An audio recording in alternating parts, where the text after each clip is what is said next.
¿Cómo están? GF Norona Oficial en YouTube, Fernández Norona en Facebook, Fernández Norona Oficial en TikTok. Vamos a esperar un segundo a tener quórum. Entramos un minutito tarde. Acá ya tenemos Marisa González, está viendo el video. Acá hay un like, acá en TikTok también. Así es que, y ya mandaron, hoy sí mandaron la notificación de Tiempos Canallas.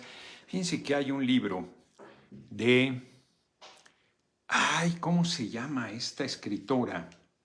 Era la pareja de el maestro de la novela Dashiell Hammett. Es esta, a ver, chécame el nombre de la esposa de Dashiell Hammett. Él es, se me fue ahorita el nombre. Tiene unas memorias que yo compré. Ella era dramaturga, escribía teatro. Él es el maestro de la novela negra. En la época del macartismo en Estados Unidos, de la persecución contra todo lo que ellos decían comunista, cualquier gente demócrata liberal, en los años 50, fue una cacería de brujas, como se dice, terrible. A Dashiell Hammett le confiscaron, ¿perdón? Sí, de Dashiell Hammett. Se me fue ahorita el nombre. Están sus memorias en Lumen, una edición muy bonita, un libro gordo. Dashiell se escribe Dashiell Hammett, el de este. Sí, yo sé perfecto. El del fondo. Sí. Escribió sus memorias, pero están en 2 tomos, yo no lo sabía. Les decía a Dashiell Hammett, llenas yards. Dashiell Hammett. Nombre. Ay, espérame.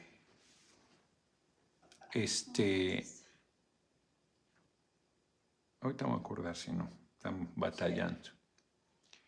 Se me olvidó inclusive el nombre de la novela más famosa de él, el Era el del Halcón Maltés. Ese. Ponle el Halcón Maltés, te va a salir su nombre, la esposa de él. Okay. Un rol con Vázquez, saludos, mi charro negro, el mejor, muchas gracias. Tengo la enésima ofensiva encima. Bueno, Dashiell, bueno. Entonces ella escribió sus memorias. Es Josephine Dolan. No, hombre. ¿No? ¿Seguro? ¿Qué nombre? Entonces, ponle dramaturga, esposa de Dashiell Hammett. Estoy buscando a mí. Dame un momento y te lo encuentro, ¿ok? Lo están atacando. Sí, hombre, desde todos lados. Traigo todos los flancos abiertos, internos, externos, adentro, afuera, arriba, abajo.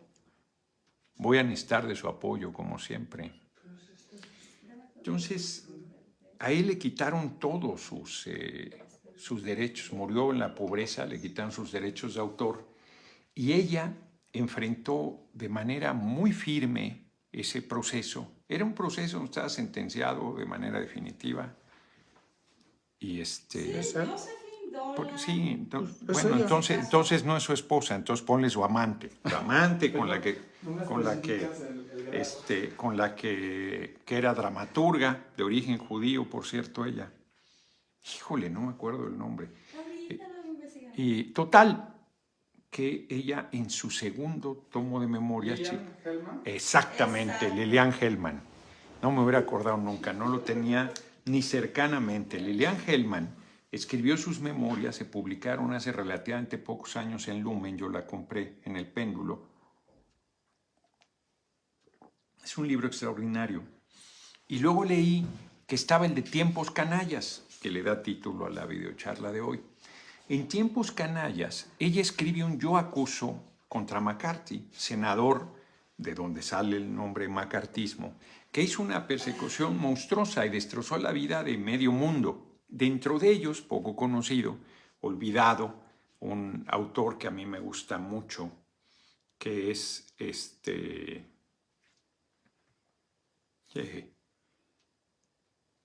el autor de, pues quizás mi libro favorito. Estoy borrado ahorita. A ver. Tentación de Hanno Sekeli. Tentación de Hanno Sekeli. Sekeli es un hombre de origen húngaro, se fue a Estados Unidos, a los 13 años era analfabeta. Ahí lo cuenta en su libro Tentación, iba a hacer 3 libros y solo escribió un primer tomazo de humor negro, negrísimo, buenísimo. Y él ganó el Oscar al mejor guión cinematográfico en el 38, en el 39 del siglo XX. Era un hombre muy creativo, escribió cualquier cantidad de guiones. Tiene un libro chiquito que publicamos, ambos los publicamos en el Consejo Editorial. Tú puedes hacerlo, Svoboda, o Los Infortunios de Svoboda. Los Infortunios de Svoboda, que es buenísimo sobre la Segunda Guerra Mundial. Y él, por ejemplo, le destrozaron la vida, se vino a México y aquí murió. Janos Sekeli. Y a mucha gente, al propio Dasset Hamed, le hicieron pedazos, pero en tiempos canallas, Lilian Hellman hace un yo acuso durísimo y plantea, ella logra evitar que, es la última que logra evitar que la atropellen, que le quiten sus bienes, que la hagan pedazos. ¿Por qué estoy comentando esto?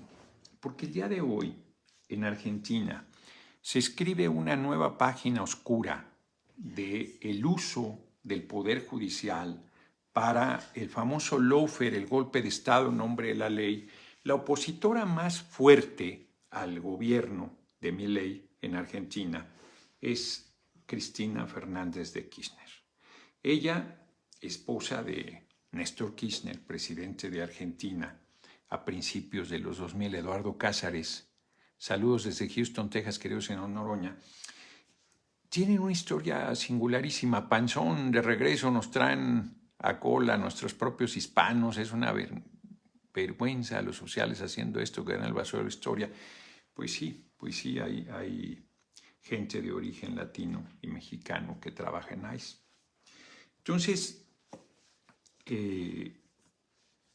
es una historia larga que se las voy a contar, porque hay que recordar que cuando De la Rúa volvió la democracia en 1983, hubo una dictadura militar muy fuerte de 1976 a 1983, y volvió la democracia con De la Rúa, claro, y hizo un pésimo gobierno, cayó su gobierno. Es cuando el famoso corralito, que a la gente le desaparecieron sus ahorros, hubo protestas enormes. Argentina, no, creo que De la Rúa fue después. ¿Quién fue el presidente de Argentina en 1983? Sí, ya sé, pues de eso voy a hablar ahorita. Ese es el tema central. Y habrá quien piense que no es el tema central. Porque hoy el Poder Judicial argentino, 3 ministros de la Corte acusados de corrupción entre ellos mismos, creo que los 3 presidieron la Corte y los 3 se han acusado de manejo discrecional, de enriquecimiento ilícito, de corrupción, de nepotismo. Los tres que hoy sentenciaron a Cristina Fernández de Kirchner. Y hacen lo que se conoce como golpe de Estado en nombre de la ley, imagínense. Néstor Kirchner fue presidente de Argentina de 2003 a 2007, alguna cosa así. Esos datos no los tengo. Cristina Fernández 2 veces, en 2 periodos diferentes. Sí, Fernando de la Rúa llegó a la... Entre el 25 de mayo de 2003 y el 10 de diciembre de 2007 fue presidente. Néstor Kirchner. Sí. ¿Y cuándo de la Rúa? Y los acusan de una causa que le llaman vialidad, de adjudicación de obras públicas viales en Santa Cruz, donde ellos fueron gobernantes, entre 2003 y 2015, no cuando ellos fueron gobernantes, sino cuando presidían el país. La Rúa del 99 al 2001. Del 99 al 2001. Sí, él cayó después. En 83 no me acuerdo quién fue. En fin, ahorita voy para allá. Se los acusan. A Kirchner murió. Ya no lo pudieron procesar. Pero a Cristina Fernández sí. Resulta que estas obras las dio un organismo de vialidad nacional que es un organismo autónomo, aprobado por el presupuesto del Congreso de Argentina. Esas obras, con esos montos, Y ahora dicen que hubo sobremontos y que retraso en las entregas y que empresas vinculadas a empresarios cercanos a ellos. Me recuerda el caso de Lula, que lo acusaron de corrupción, de tener un departamento que él nunca había estado ahí, cuando lo dejaron fuera de la candidatura presidencial para que llegara el que lo antecedió. Corruptísimo. Y que el fiscal que lo procesó decía, claro que no tengo una prueba, eso es la prueba de que sí eres culpable porque eres poderosísimo. Había sido expresidente de Brasil y iba a regresar, como regresó finalmente después de 4 años. Bueno, el beneficiado mexicanos en Estados Unidos está desplumando económicamente porque cada migrante detenido, Geogroup paga 2.600 al gobierno federal. ¿Por qué cree que está pasando esto? ¿Qué tal? Raúl Ricardo Alfonsín fue presidente en el 83. Sí, Alfonsín, es cierto. ¿Quién fue presidente antes de Lula? Fernando... Sí, gracias, Rubén Pérez Melgarejo. Total, que Lula fue a la cárcel y el fiscal... ¿Fernando Enrique Cardoso? No, en este último periodo, sí, él fue el que le dio la estafeta a Cardoso en sus primeros 2 periodos. Total, que es igualito el caso a Lula, sin pruebas y nada. Bueno, Lula ni siquiera había estado en ese departamento, lo mandaron a la cárcel y luego lo liberaron al año, a los 2 años. Usted perdone. Con Cristina Fernández está en una persecución desde el gobierno de Macri. No, sí, Alfonsín fue después. Sí, Alfonsín, fue Alfonsín. Raúl Ricardo Alfonsín. Sí, Bolsonaro fue el que hizo con el fiscal acuerdo, metieron a la cárcel a Lula, se quedó sin competencia y Bolsonaro fue presidente. Y luego Bolsonaro fue por la reelección y la perdió frente a Lula. Se lo hicieron a Lula. Se lo quisieron hacer a Evo Morales en Bolivia. Lo que son de fraude, tal, pues lo iban a matar, no solo lo iban a meter a la cárcel, el propio Poder Judicial corrupto. Por eso es tan importante la elección del Poder Judicial, que se acaba de hacer el 1 de junio, y por eso la derecha está tan rabiosa. Porque ese Poder Judicial corrupto, estos ministros los puso Macri. Ya me dirán a quién responden. O sea, los propuso para que, igual el Senado, como se hace hasta hoy aquí en México, los decidiera y la sentenciaron a 6 años de cárcel, la inhabilitan a perpetuidad para cualquier cargo político, o sea, la sacan de la carrera política para que no pueda seguir siendo opositora con un cargo público a Milei. Y oigan bien lo que les voy a decir, le incautan todos sus bienes, todos sus bienes. Y alguien puede decir, pues es un castigo correcto para un corrupto. Hubo una dictadura militar de 1976 a 1983. Asesinaron, hicieron desapariciones forzadas, torturaron, cometieron delitos de lesa humanidad acreditados a estas alturas indubitablemente, porque se hizo 2 juicios a estos militares que gobernaron Argentina de 1976 a 1983, todos con delitos de lesa humanidad. En ningún caso, ¿cómo? En ningún caso se apropiaron de bienes materiales y riquezas de las personas que asesinaban, se apropiaron de sus hijos, de sus hijas, de sus bebés, de mujeres jóvenes que habían secuestrado, torturado y asesinado después de haber parido. Desaparecieron, mataron, hicieron los vuelos de la muerte, que ahora nos enteramos que empezaron en México, 30,000 argentinas y argentinos, 30,000. En esos 7 años cometieron delitos sin fin. A ni uno solo, juzgados en democracia, a ni uno solo se le incautaron los bienes. No solo eso, sino absolutamente a todos, a excepción de Videla, que habían sido sentenciados a cadena perpetua, les permitió prisión domiciliaria. No solo no les incautaron los bienes, sino terminaron sus días en su casa, para decirlo claro, a excepción de Videla. Más todavía, cuando Carlos Saúl Menem llegó a la presidencia, que era el equivalente a Carlos Salinas de Gortari, los indultó a todos. Y llegó Néstor Kirchner a la presidencia y los volvió a imputar.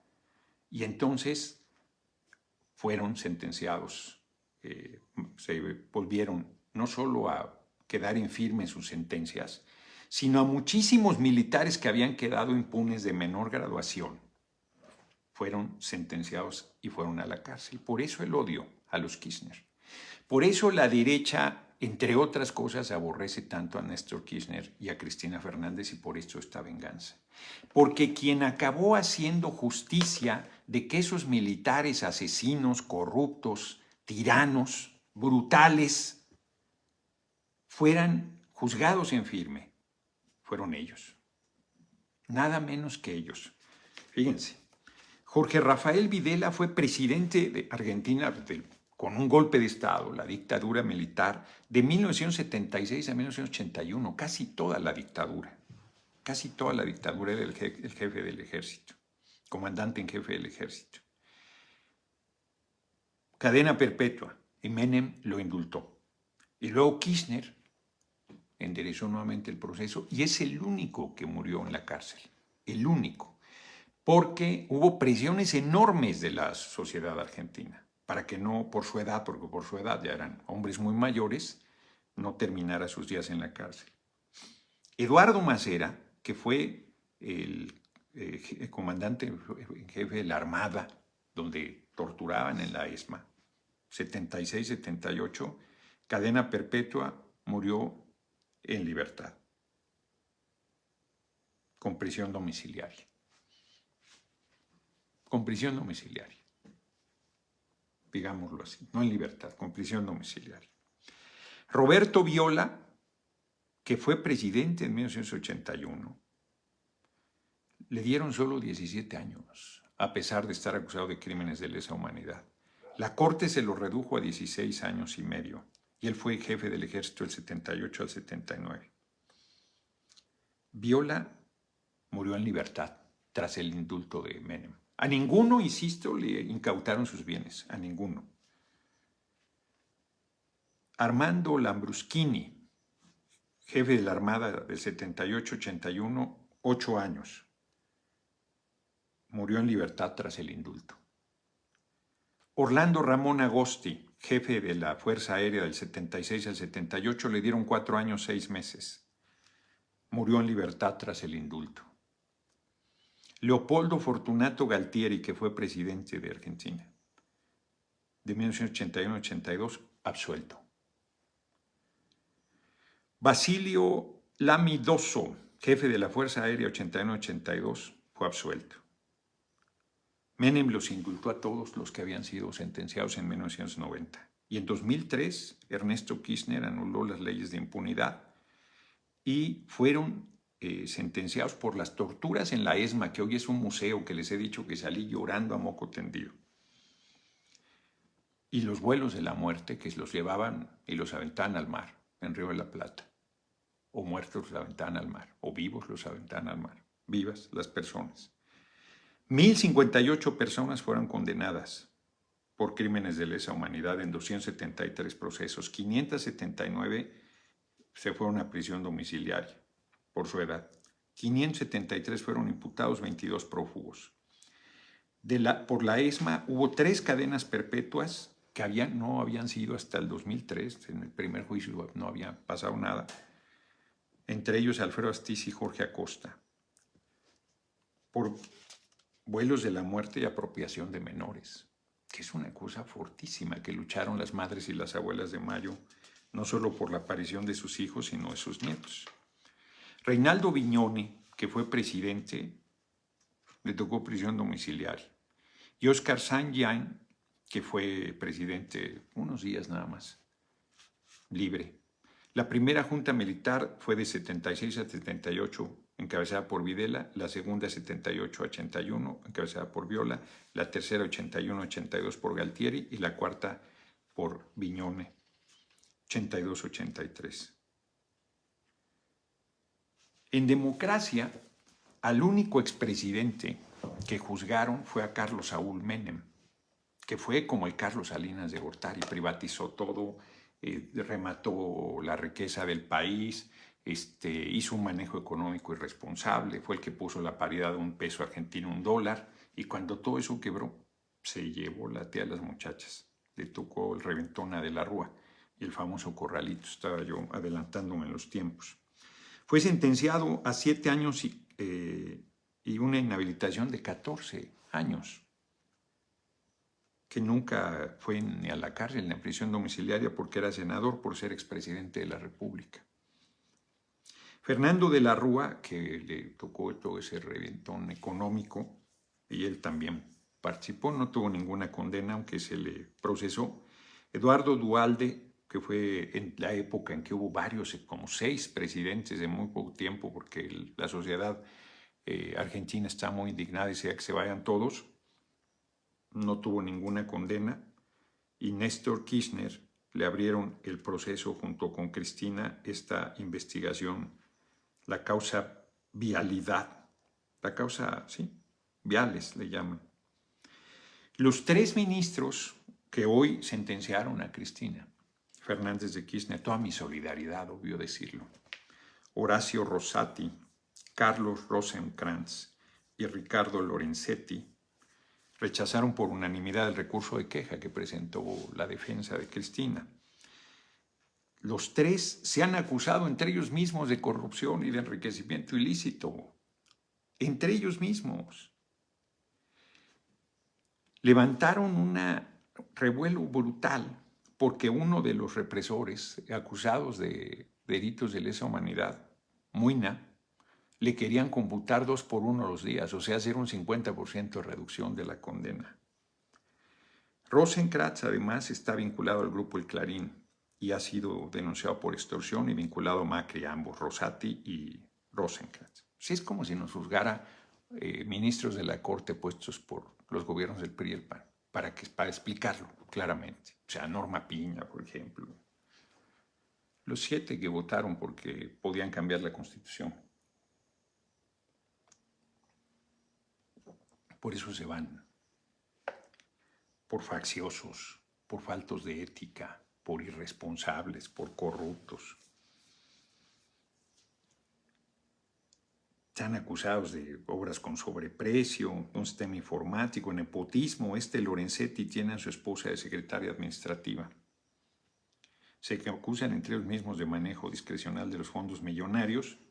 Y les promovió juicio político Alberto Fernández, pero no procedió porque no tenían los votos en el Congreso. Entonces ahí siguen, y siguen haciendo daño.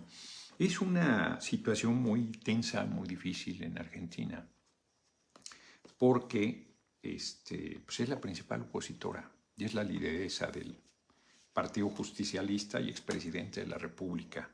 Y la habían querido meter a la cárcel desde antes de la elección que ganó Alberto Fernández. Y no habían podido porque era senadora de la República y tenía fuero, para los que piensan que no sirve de nada el fuero y que hay que quitarlo. Y dirán que ahora con el nuevo Poder Judicial ya se verá, porque es necesaria esa protección. Que reitero, ahí está el caso de Attolini, aún con ella es si te van a hacer una fregadera, te la hacen. Bueno, hoy la compañera presidenta ya salió un comunicado del grupo parlamentario de la Morena y de PT y Verde, respaldándola, que ahora la quieren hacer responsable de las movilizaciones en Estados Unidos. Sí, es una acusación sin sustento. Jesús Martínez García ayuda al llamado a la gobernadora de Veracruz que nos ignora su presencia de carretera federal Tlapacoyan, Martínez de la Torre, ante el más las carreteras y rutas bloqueadas. Bueno, pues ya lo leí porque ahorita estamos en otros temas, como puedes observar. Es injusto el señalamiento. sin sustento. Ya ha dicho la compañera presidenta que espera se aclare, y toda nuestra solidaridad y todo nuestro respaldo. Y luego han enderezado, fíjense que me informaron, bueno, fue una información imprecisa, que en la Cámara de Senadores habían regresado a 5% lo de las remesas. Y entonces hay un campañón haciéndome responsable de eso por una crítica que hice al senador Smith, que presentó una iniciativa para que fuera de 15%. Es falso que haya vuelto a 5%. Si hiciesen eso, están todavía en el proceso legislativo interno, tendría que regresar a la Asamblea de Representantes y no les daría los tiempos conforme ellos quisieran sacar esa resolución y todo el paquete que presentaron. Entonces un grupo de la derecha ya está planteando mi remoción. Ha sido una campaña desde hace 2 meses permanente. Bueno, más de 2 meses, pero es pues sí, mínimos de marzo, abril, mayo, junio, 3 meses lleva ya.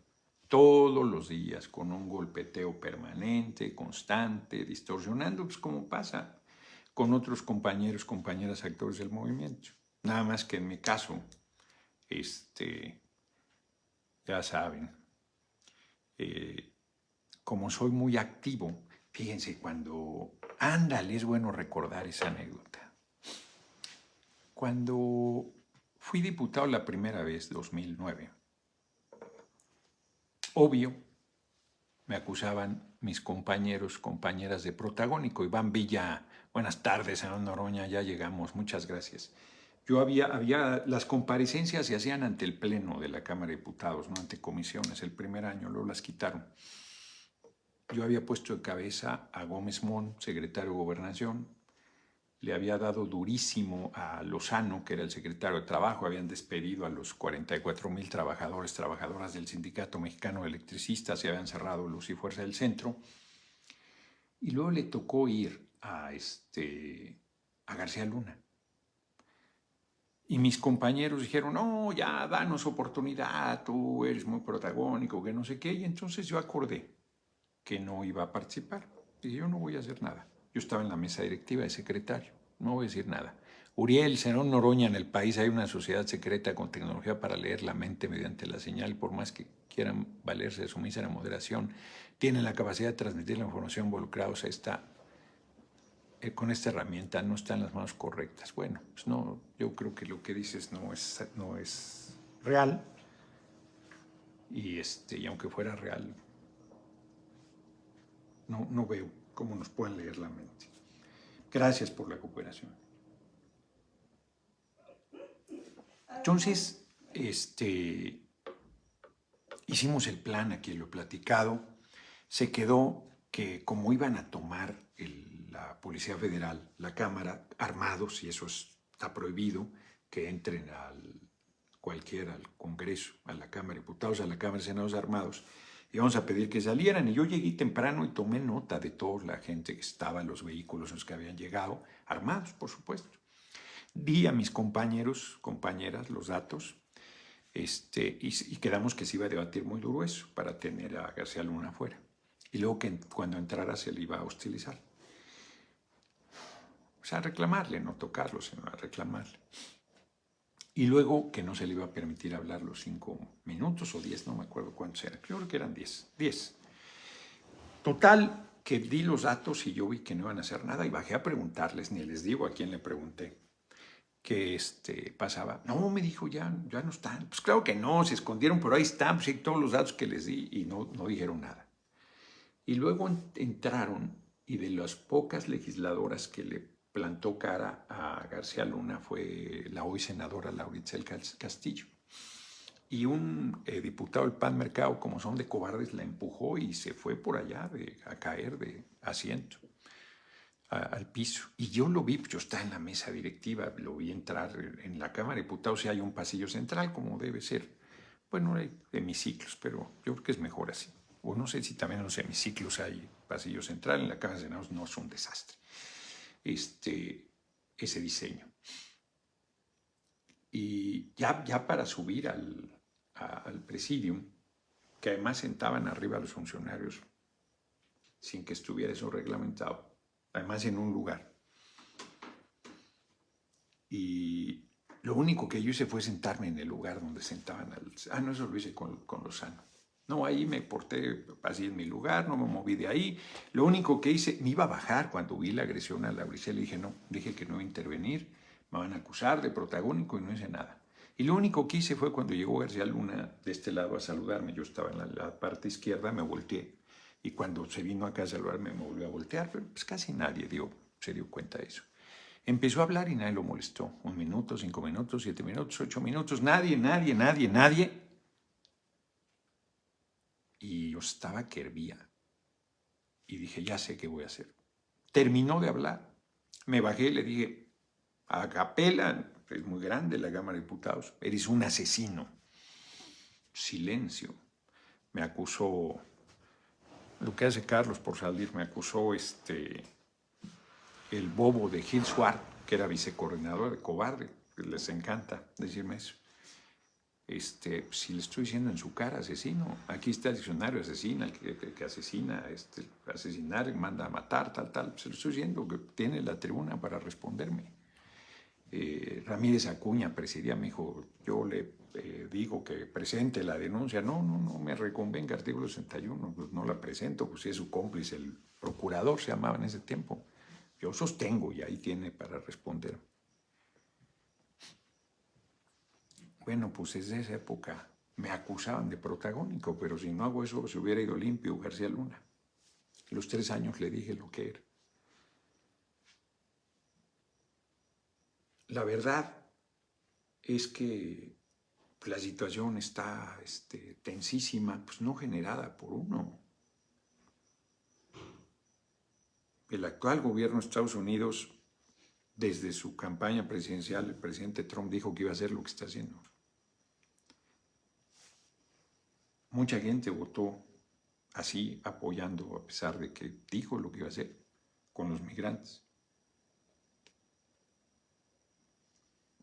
Se pensó que no iba a suceder y lo único que estamos pidiendo es respeto a sus derechos humanos, porque estamos claros que la normatividad interna de Estados Unidos la decide el gobierno de Estados Unidos, el pueblo de Estados Unidos, las instituciones de Estados Unidos, el Congreso de Estados Unidos, y ahí no tenemos ninguna injerencia, ninguna.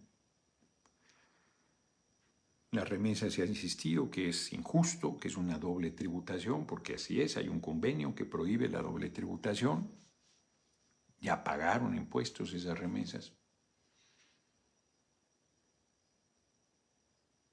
Y entonces se hace una enésima campaña en mi contra con el tema.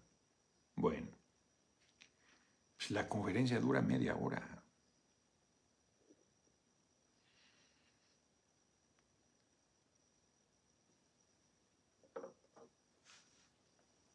Eduardo Ramírez, un poco fuera de tema, pero es tema. No olvidar que Rima Hassan, miembro del Parlamento Europeo, sigue secuestrada por Israel y Europa como si nada. Sí, ahorita tocamos ese tema también, que lo hemos estado tocando. Déjalo anoto para que no se me olvide.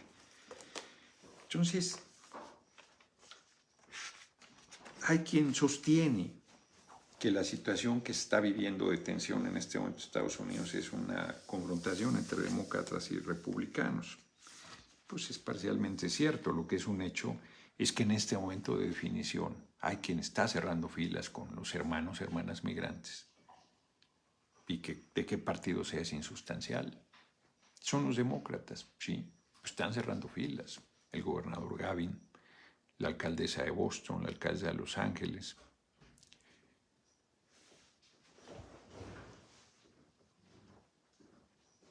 Inclusive en el señalamiento que hacen a la compañera presidenta, el propio gobernador de California ha sostenido que las protestas estaban sin mayor problema hasta la entrada de la Guardia Nacional y el uso de gases lacrimógenos y toda la represión que se dio. El cónsul nuestro en Los Ángeles me comentó lo mismo, que había una participación sí mucho de 1.500 personas, y que a raíz de la respuesta de la Guardia Nacional se había generado toda la respuesta que hemos visto en estos días. Está planteada para el fin de semana una serie de protestas en un número muy grande de ciudades. Que eso no tenemos ninguna posibilidad de influir en eso, hombre. Bueno, me refiero a la compañera presidenta, que es nuestra lideresa y la jefa del Estado mexicano. Entonces es un señalamiento injusto, temerario, incorrecto.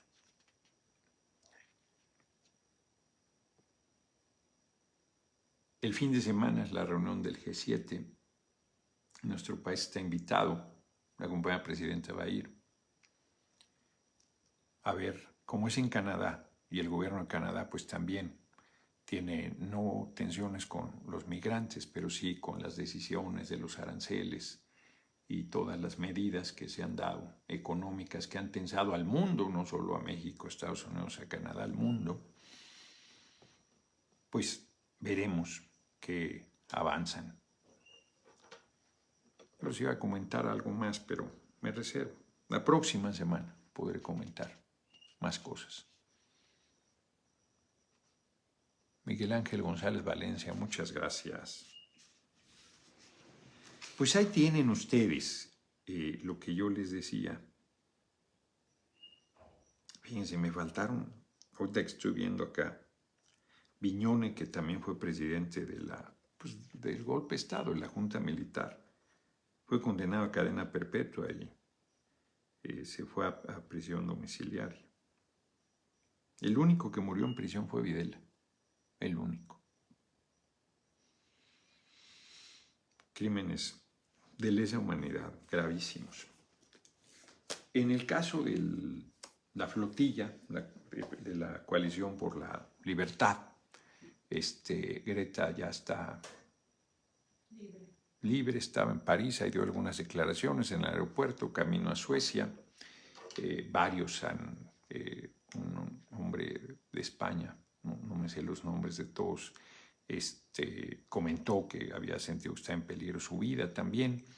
Quienes aceptaron firmar la deportación, que es una situación totalmente irregular, porque ellos fueron privados de la libertad en aguas internacionales, no estaban en aguas territoriales israelíes. Víctor, el sionista Stephen Miller es uno de los responsables de estas redadas. No sé quién es.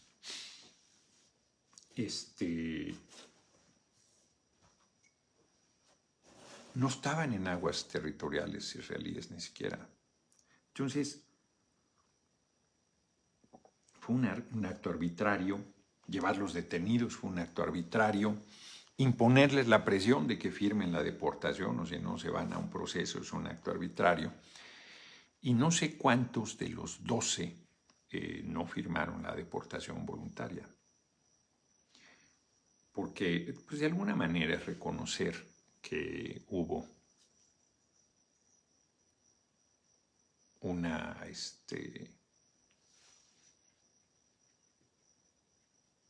violación al marco legal existente en Israel. No estaban en aguas territoriales israelíes. Todo lo que llevaban era ayuda humanitaria, alimento, agua, leche en polvo, alimentos. Y que además fue decomisada, no le fue entregada al pueblo palestino, que era su destino. Y se mantiene el bloqueo, se mantiene la hambruna, se mantiene. Pues califíquenle, yo no lo voy a calificar a estas alturas. Lo que está sucediendo en Palestina. Casi 20,000 niños, niñas asesinados. 5 de los 6 franceses no firmaron. 5 de los 6 franceses no han firmado. En total son 8 que no firmaron. 8 de 12 no han firmado. Dentro de ellos la diputada. El Parlamento Europeo no ha dicho nada. La presidenta del Parlamento Europeo no ha dicho nada. Y es grave, la verdad. Es grave. Porque pues está dando una situación totalmente arbitraria. Yo te comentaba, Emma, que hiciera lo que hiciera el Estado de Israel era malo, porque si eso interceptaba la embarcación, pues era un acto arbitrario, perdían, y si hacían algo peor perdían, y si dejaban llegar, pues se rompía el bloqueo. Pues resulta que todo el mundo guardando silencio frente a esa situación. Bueno, no todo el mundo. Pues hay manifestaciones muy fuertes, pero gobiernos de ciudadanos que iban en esa embarcación. España sí alzó la voz. Francia, quizás por eso 5 de los 12 que son de nacionalidad francesa no quisieron firmar la deportación, dentro de ellos la parlamentaria.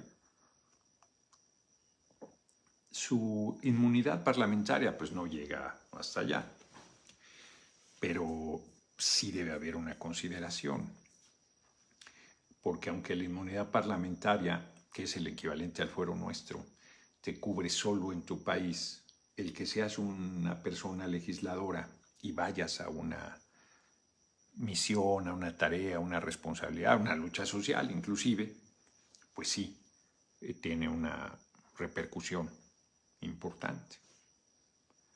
Entonces, estoy viendo que están llegándome mensajes me entran todo y está muy activo el grupo parlamentario porque pues es un momento, tiempos canallas, es un momento muy importante, es un momento de definición, la oposición, pues, o sea, yo pensé, lo comenté ayer en la rueda de prensa, dije, pues todo el mundo va a cerrar filas en apoyo a los hermanas migrantes, pues es natural, ¿no? Se han ido al golpeteo contra la compañera presidenta Claudia Sheinbaum Pardo, haciendo suyo el señalamiento de que las protestas fueron impulsadas, generadas, motivadas por la compañera presidenta. O sea, no les pedimos que cierren filas con la compañera presidenta, pero sí que tuvieran la altura de miras para ver el manejo político del tema y centrarlo en la exigencia de respeto a los derechos humanos de nuestros hermanos y hermanas migrantes. La dirigencia, bueno, no sé si Jorge Romero, Víctor A., amenazó a los agentes de ICE con detener a 3,000 personas diarias o los corría. El personaje que mencionaste.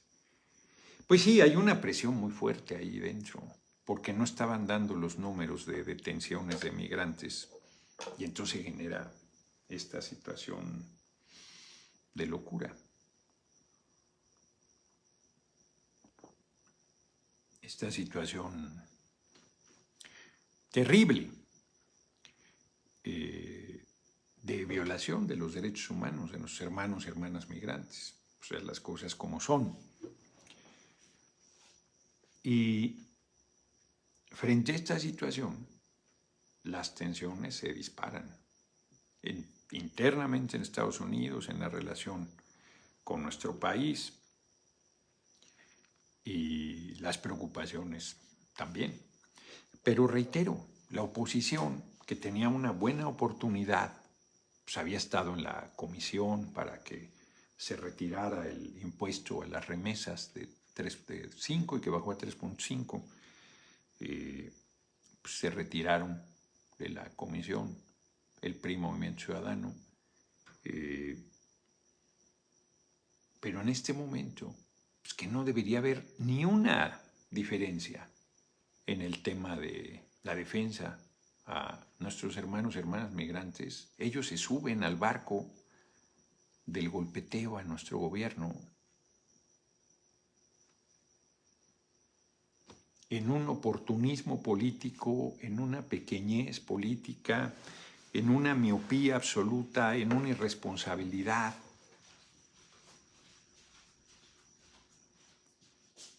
absolutamente deleznable. O sea, verdaderamente. Sí, José Ábalos, pues sí. Sí, está terrible la situación. Sí, yo creo que los señalamientos han sido muy irresponsables hacia la compañera presidenta Claudia Sheinbaum Pardo, muy injustos. Tiempos difíciles en California, sí.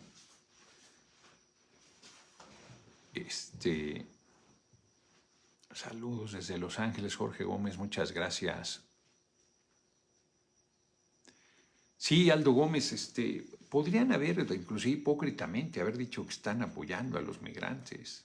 Carolina, hay una situación tensa en Argentina, tensísima también, porque están golpeando al principal liderazgo opositor y a la lideresa del movimiento justicialista con toda la importancia que ese movimiento tiene. Entonces sí, pues la derecha fascista que ha ido ganando posiciones en las presidencias de varios países del mundo, pues está actuando como saben actuar. Serán derrotados, pero eso no quiere decir que en el camino no generen mucho daño, sufrimiento o dolor a sus pueblos. Elías Márquez, saludos desde Charlotte, North Carolina. Viva Noroña, viva AMLO, viva la mejor presidenta del mundo, Claudia Sheinbaum Pardo. Armando, no creo que haya sido, sí, un video de inteligencia artificial. No creo, yo creo que han sacado de contexto declaraciones que hizo, donde plantea pues, que se tiene que alzar la voz para defender los derechos, pero... o es con, no sé. Georgina Ruiz, nuestra querida presidenta, doctora Claudia Sheinbaum, firmó un decreto para restituir 5,000 hectáreas al pueblo Huixarica en la Yesca, Nayarit, ya que fueron despojadas sus tierras, pues sí. Pues también, tocayo Gerardo, los conservadores solo siguen con la tradición de ser vendepatrias como Maximiliano, pues la verdad que sí. Saludos desde New Jersey, Francisco Villarreal. Felimón Márquez está viendo el video, Calixtóteles García.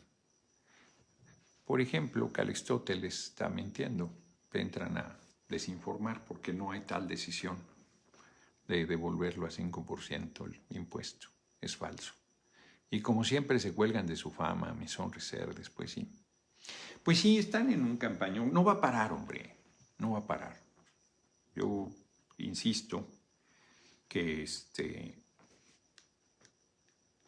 imagínense, pidiendo mi salida no a la Cámara de Senadores, que son senadores y senadoras quienes deciden, sino a la compañera presidenta. Es una majadería y una torpeza, la verdad, de los firmantes,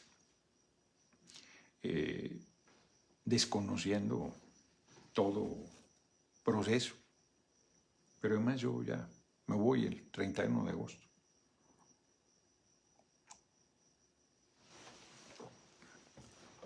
Me fui a caminar hoy en la mañana a la montaña y le comentaba yo a Emma todo lo que se está viviendo. No sería ni la primera ni la última vez que tengo que atravesar un momento complicado. En esta vez no con incomprensión, porque abajo la gente, hartazgo con H, con Z, de las deportes, pues sí, Margarita Becerril. Ahí anda la Greta. Fuimos a la montaña hoy y le comentaba yo en el camino pues, que estaba tranquilo, pero han ido saliendo más y más elementos, ¿no? Y tensando las cosas.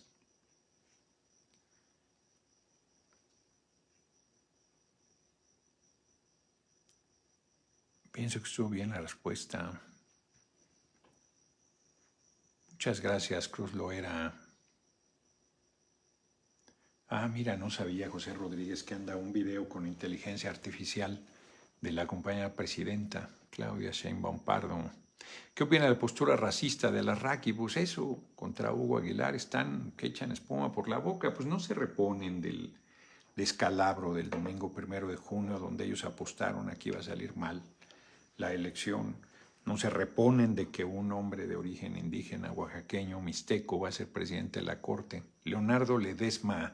Quisiera compartir una frase de Dan Brown que define a la derecha. Los lugares más oscuros del infierno están reservados para aquellos que mantienen una postura neutral en épocas de crisis moral. Es peor, Leonardo Ledesma, porque no son neutrales. Están en contra, abiertamente en contra. A ver, utilizar las declaraciones de la secretaria de Seguridad del gobierno de Estados Unidos, Seguridad Pública creo es, ¿no? Para golpear a la compañera presidenta, es que se agarran de todo lo de fuera, el informe de la OEA, un reportaje que dice todo lo de vínculos con el narco, que han estado insistiendo, soltando con mucha majadería, con mucha desfachatez y desparpajo, con mucha irresponsabilidad. Ya empezó a llover. Ay, qué bueno. Sí, es que está haciendo mucho calor y ya estaba seco la montaña. Porque hace mucho que no. Ayer llovió un poco, pero no suficiente. Ahorita parece, ojalá no va a ser otra vez una lloviznilla como la de ayer, que algo es algo, pero necesitamos más bien una fuerte lluvia. Desde junio es el alcanazo. Y además hoy, de veras, estamos entrando entramos a la recta final. Y además, por si no fuera suficiente, hoy es 10 de junio de 1971, conocido como el Halconazo, grupos de paramilitares, hoy absolutamente acreditado, gobierno del PRI, de Luis Echeverría, absolutamente acreditado después de la masacre del 12 de octubre del 68. Salieron después de 3 años nuevamente a la calle jóvenes, mujeres y hombres jóvenes universitarios y de preparatorias, de escuela media superior, a protestar, a pedir cosas muy razonables. Y un grupo paramilitar, ¿qué es eso? Lucy Mariniux, mi presidente es imparable, a todas las mujeres mexicanas nos inspira. ¿Qué es eso de paramilitar? Militares disfrazados de civiles, entrenados para reprimir con estas varas de bambú. Fueron a asesinar, a golpear y murieron varias personas. El hermano Jesús Martín del Campo, ¿cómo se llamaba el hermano? El número, oí algún número muy alto en algún momento. Yo pensé que habían sido 2 o 3 personas fallecidas. Aquí no dice en la efeméride. Pues hay una foto famosísima. Ahí te encargo a Juan Bodino, Emma. Y es una foto famosísima porque han varios jóvenes corriendo, uno va gritando, ¿sí? Para golpear con las varas de bambú que son muy, muy duras, son flexibles pero muy duras. Y hubo varias personas muertas, dentro de ellos el hermano de Jesús Martín del Campo. Hay un monumento que se hizo ahí, creo que en el gobierno Mancera, por cierto, ahí en la Normal, porque ahí fue donde estaba el cine Cosmos. Y estos desvergonzados del PRI nos vienen a hablar de que somos una dictadura, y de que la violencia, de que no tienen vergüenza, la verdad. Ahorita terminando la videocharla me voy a regresar. Pues es efeméride, 10 de junio del 71. El 10 de junio de 1819 nace en Ornans, Francia, Gustave Courbet, pintor que creo fue máximo representante del realismo. Creo que él es el del origen de la vida, ¿verdad? De la pintura El origen de la vida, ¿no? ¿No es Courbet o es otro? Sí. A ver, ahorita te digo. Es una pintura famosísima. No, El origen del mundo, ¿no? El origen del mundo. Creo que es O de la vida. Alberto Chávez siga con su gran servicio a la nación, con su amor al pueblo, gran hombre. Le mando un fuerte abrazo, mi charro negro. Venga, Mino, aquí al pie del cañón, comandante Noroña, cárcel a los hipócritas vendepatrias, felicidades, Claudia Sheinbaum, viva AMLO, muchas gracias. No, que te vamos a confiar en la oposición, Teresa Rodríguez, nada. ¿Se llama Edmundo, su hermano, de casualidad? ¿Perdón? ¿Edmundo? No sé, se debe decir ahí. Edmundo es un cuadro. No, pero Edmundo, el hermano de... No, pues es lo que estoy preguntando, no sé. Yo creo que es Edmundo. Luis Echeverría no creyó en los jóvenes nunca, era un farsante. Pues yo, claro que tengo mi visa. ¿Está diciendo que me quitaron la visa? Pues miente. Ay, sí, pero eso es mentira. Es más, Levi, yo no sabía que era un tipo tan poco serio. Es muy irresponsable. Bernard J. Martin, dan muchas vueltas. ¿Cuál es el tema? ¿Cómo lo ven?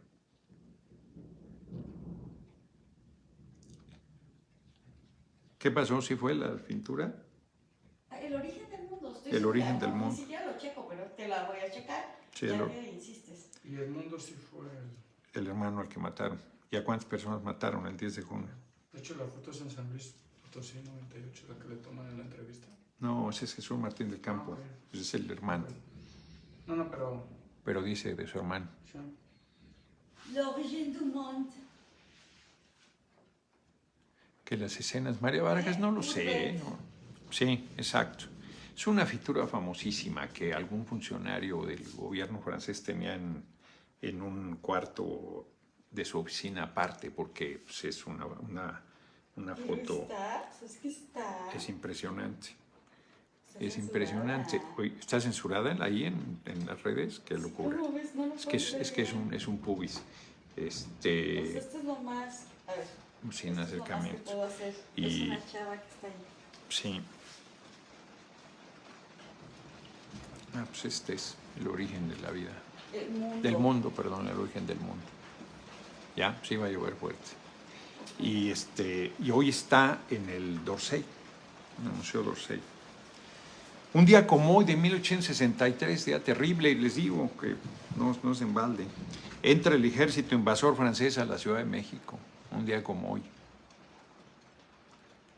De 1863 y se quedaron hasta 1867. 1923 muere en Barcelona Antonio Gaudí, genio de la arquitectura. A mi hermanita María Fernanda Campa Uranga no le gustaba a mí mucho. Están acabando la Sagrada Familia. A mí me gusta. Estaba haciendo esa obra y lo atropelló un tranvía. Y pensaron que era un pordiosero y quedó muchos días sin que supieran que era él. 1931 nace en San Luis Acatlán Guerrero Genaro Vázquez Rojas, líder sindical del magisterio guerrillero, un día como hoy. Tiene lugar en 1935 la entrevista que detona la expulsión de México de Plutarco Elías Calles. En ella responsabilizó al presidente Lázaro Cárdenas del Río de propiciar la ola de huelgas que agitaba el país en esos días. Bueno, es que de veras, de repente hay fechas que vuelven a concentrar. Era una irresponsabilidad de Plutarco Elías Calles decir que el presidente de la República, Lázaro Cárdenas del Río, estaba promoviendo la inestabilidad del país y promoviendo las huelgas. Cualquier similitud es pura coincidencia. Dice decenas de estudiantes. No dice cuántos muertos. Sí.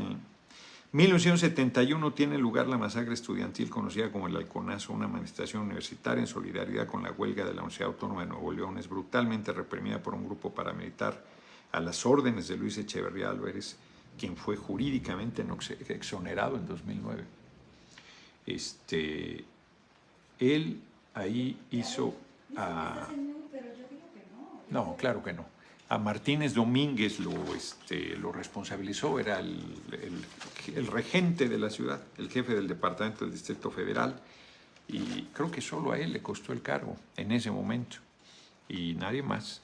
Y siguieron operando los grupos paramilitares para reprimir mucho tiempo. Está en el libro de Glockner, está una parte de eso documentado. Y tengo varios libros sobre la guerrilla ahí pendientes por leer. Tengo mucha tarea por realizar. Pues nos vemos.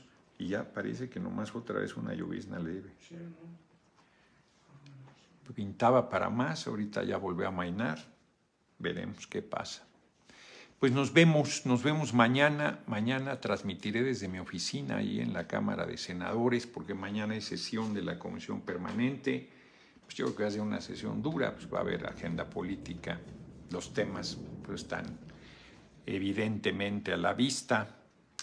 La posición miserable de la oposición en torno a la violación a derechos humanos de migrantes. Miguel Ángel Ayala, gracias, mi general, por darnos ánimo, se le aprecia y respeta un chingo. Un abrazo grande a hermanos, hermanas migrantes. Un abrazo grande en estos momentos difíciles, oscuros, duros, que les está tocando vivir. Toda nuestra solidaridad. Y la exigencia de la liberación de las personas que iban en la flotilla por la libertad rumbo a Palestina con alimentos y que siguen sin ser liberadas. Nos vemos mañana. Hoy entraron $164.40, 1,872 likes, 2,228 personas están viendo, 361, pues sí. 7,200. 7,200 en TikTok. Entró un último de Tlaloc Rabiela. Aquí en Australia los maestros ganan la mitad que los miembros del Parlamento. En México los diputados ganan 7 veces más que los maestros. Si no hubiera tanta desigualdad no habría migración. Pues no solo los maestros, o sea, hay y los oligarcas. O sea, nadie se fija nunca en los oligarcas. Tenemos 16 personas que concentran $161,300 millones y eso no les parece a nadie escandaloso, Tlaloc Rabiel. ¿Por qué no usas ese ejemplo? 16 personas que tienen $161,300 millones y promueves la despolitización. Es insidioso. Promueves la despolitización. Gracias por tu cooperación, pero me parece efectivamente insidioso. Nos vemos.